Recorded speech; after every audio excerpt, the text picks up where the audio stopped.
कारण ICC champions ट्रॉफीमध्ये पुन्हा एकदा भारताने आपलं वर्चस्व सिद्ध करत ही ट्रॉफी जिंकलेली आहे। ही आपल्या सर्वांकरता अतिशय अभिमानाची बाब आहे।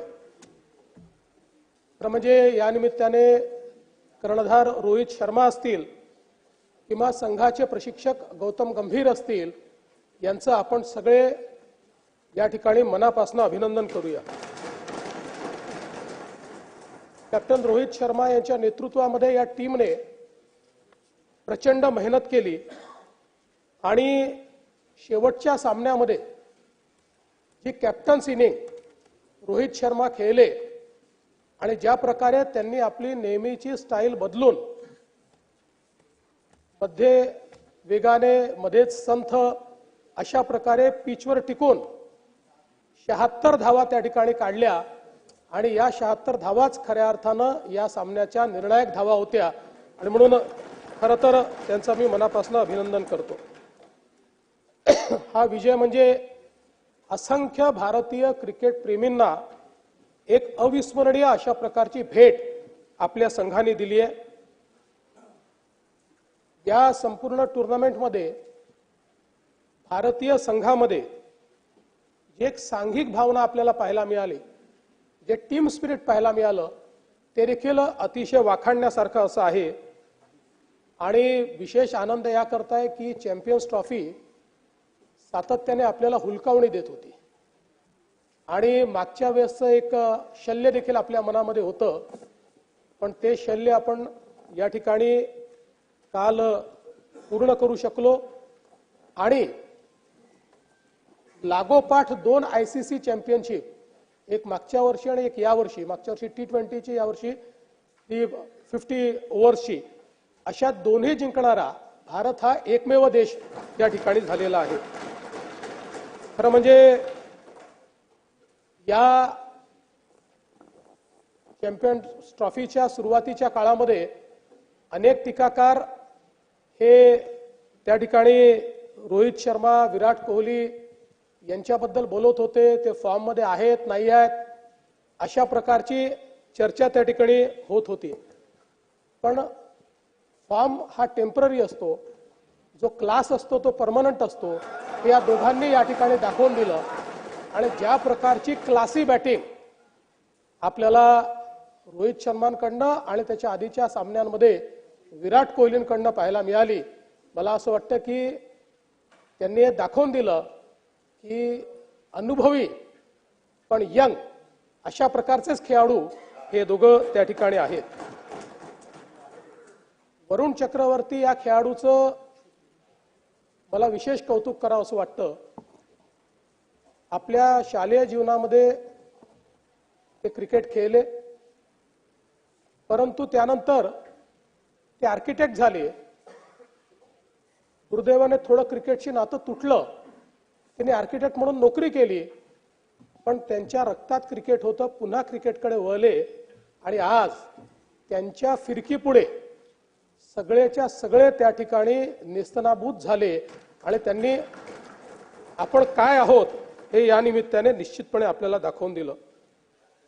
आपल्याला कल्पना आहे की वरुण चक्रवर्ती असतील किंवा कुलदीप यादव असतील, यांनी ज्या प्रकारची गोलंदाजी केलेली आहे, अतिशय महत्त्वाच्या क्षणी त्यांनी महत्त्वाच्या विकेट्स काढत समोरचे जे संघ आहेत त्या संघांना मोठ्या प्रमाणात अडचणीत आणलं।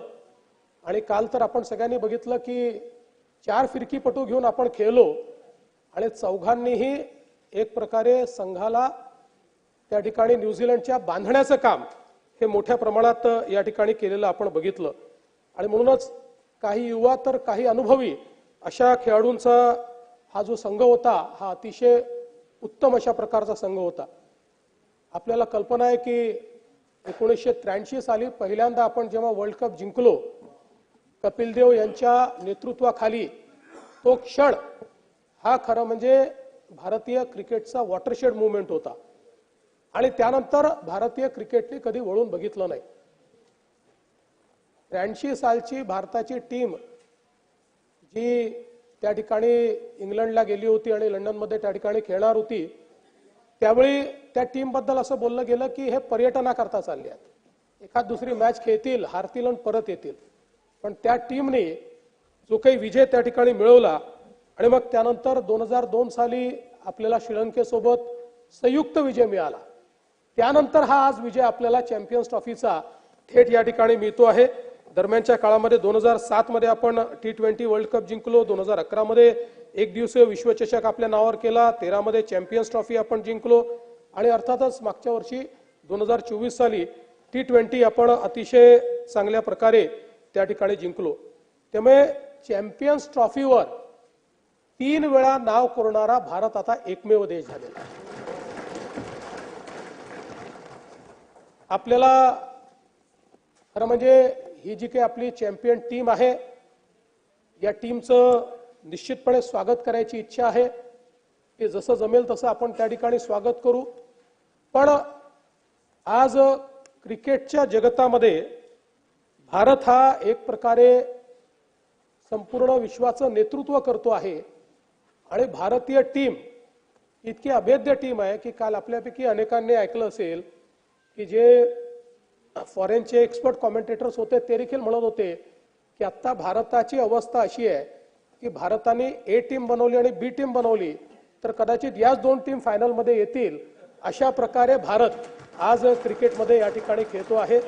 आणि म्हणूनच मी आज या सभागृहाच्या अनुमतीने एक ठराव या ठिकाणी अभिनंदनाचा मांडतो आहे. हा ठराव आपण या ठिकाणी पास करूया आणि माझी अध्यक्षांना विनंती असेल की हा ठराव एक प्रशस्तीपत्र रूपाने, त्यात काही सुधारणा असतील तर ते आपल्या अधिकाऱ्याचे सुधारणा करून आपण टीमच्या प्रत्येक प्लेयरला पाठवले पाहिजे की महाराष्ट्र विधानसभेने केलेला हा ठराव आहे आणि हा आपल्या अभिनंदनाचा अशा प्रकारचा ठराव या ठिकाणी आला पाहिजे.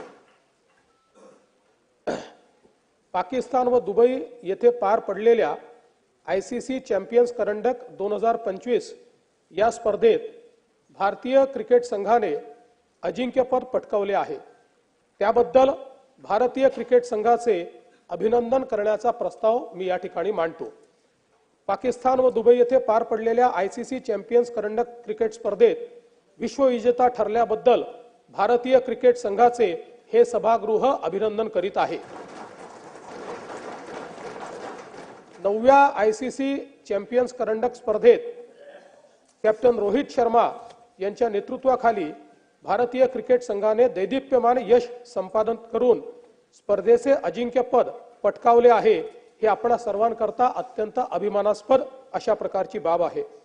ICC चॅम्पियन्स करंडक क्रिकेट स्पर्धेतील भारताने मिळवलेले हे 3रे अजिंक्यपद असून असे करणारा भारत हा एकमेव देश आहे. ही देखील अतिशय आनंदाची गोष्ट आहे.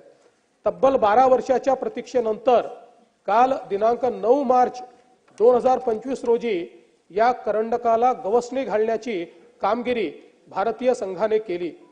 कोट्यावधी भारतीयांच्या मनातली इच्छा पूर्ण करून विजयाचे धुलीवंदन साजरे केले. संघाचे प्रशिक्षक गौतम गंभीर यांच्या बरोबरच कर्णधार रोहित शर्मा, विराट कोहली, शुभमन गिल, श्रेयस अय्यर, अक्षर पटेल, KL राहुल, रवींद्र जडेजा, हार्दिक पंड्या, मोहम्मद शमी, कुलदीप यादव, वरुण चक्रवर्ती आदी भारतीय संघातील सर्वच खेळाडूंनी केलेल्या दिमागदार कामगिरीचे भरभरून कौतुक करावे असा हा अत्यंत सुखद आणि स्फूर्तिदायक क्षण आहे. या स्पर्धेत भारतीय संघाने एकही सामना न गमावता अजिंक्य राहण्याचा पराक्रम केला आहे. T20 विश्वचषक स्पर्धेचे विश्वविजेतेपद प्राप्त केल्यानंतर केवळ 8 महिन्यांच्या अंतराने सलग दुसरी आंतरराष्ट्रीय स्पर्धा जिंकण्याची किमया भारतीय क्रिकेट संघाने साधली आहे. देशाच्या क्रीडा क्षेत्रात नवे युग आल्याचे हे प्रतीक आहे. भारतीय संघातील सर्व क्रिकेटपटूंचे तसेच प्रशिक्षक, मार्गदर्शक, खेळाडूंचे कुटुंबीय, पाठीराखे व चाहते या सर्वांचे मी या सभागृहाच्या वतीने अभिनंदन करतो. त्यांनी भविष्यातही अशीच उज्ज्वल कामगिरी करावी अशी शुभेच्छा व्यक्त करतो. धन्यवाद.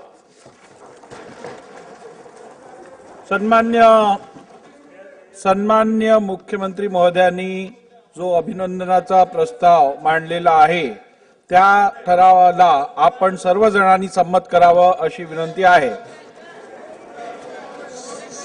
ठराव एकमताने संमत झाला आणि सन्मान्य मुख्यमंत्र्यांनी सांगितल्याप्रमाणे, इकडे विनंती केल्याप्रमाणे या संदर्भात या टीमच्या सर्व खेळाडूंना हा ठराव पाठवण्याची व्यवस्था केली जाईल.